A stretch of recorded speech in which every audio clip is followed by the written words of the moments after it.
여러분 안녕하세요. 검찰독재대책위원회 위원장 한준호입니다. 오늘 영상에서는 이재명 당대표에 대한 공직선거법 사건의 핵심과 진실에 대해서 말씀드리겠습니다.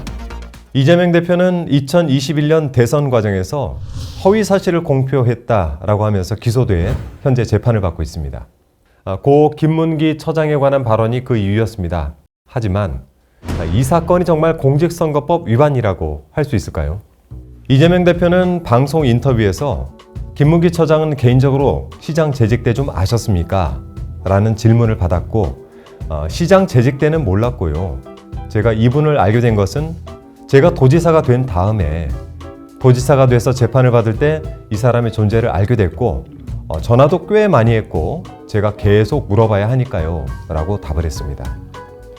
그런데 검찰은 이 말이 공직선거법 250조 1항의 행위에 해당된다라고 하면서 억지를 부리고 있습니다. 공직선거법은 출생지, 직업, 재산, 행위 등 외부에서 봤을 때 객관적으로 허위 여부를 판단할 수 있는 아주 구체적인 사실에 대해서만 허위사실 공표죄로 처벌을 하고 있습니다.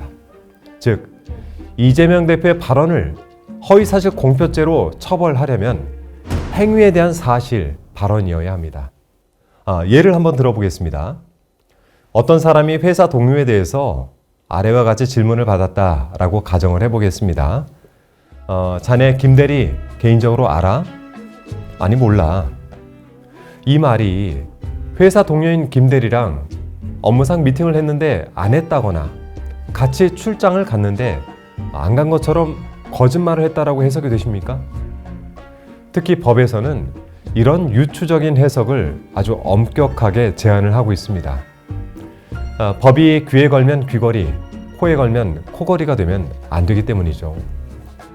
결국 이재명 대표는 진행자로부터 김문기를 개인적으로 알았느냐라는 질문을 받고 시장 재직 시절 김문기와의 개인적인 관계는 없었다는 뜻으로 발언을 한 것입니다.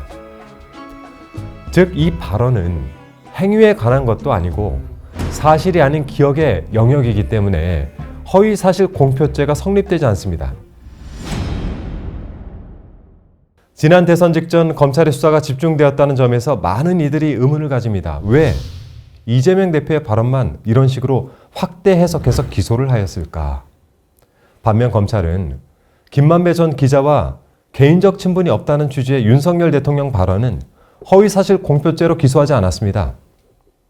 대통령 후보 경선 당시 윤 대통령은 김만배 씨에 대한 질문에 처음에는 전화 한 통 한 적이 없다라는 취지로 답을 했다가 박영수 특검과의 회식 자리에 동석했다는 이야기가 있다라는 지적을 받자 김만배 씨가 회식에 한두 번 왔던 게 기억이 난다. 그런데 제가 부른 게 아니고 개인적인 관계는 전혀 없다는 취지로 말을 바꾼 적이 있습니다.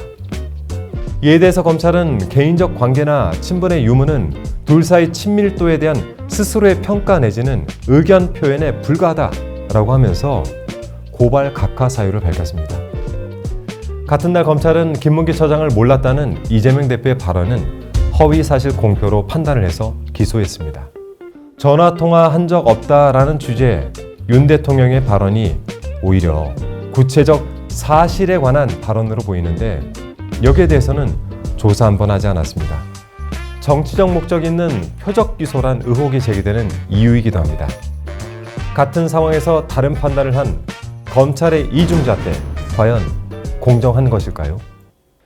이번 사건에 대해 사법부는 엄격한 법 적용을 통해서 매우 공정한 판결을 내려주실 것이라 믿습니다. 이재명 대표는 항상 국민과 정의를 위해서 싸워왔으며 결국 진실은 밝혀질 것이라 믿습니다. 국민 여러분, 끝까지 함께 응원해 주십시오.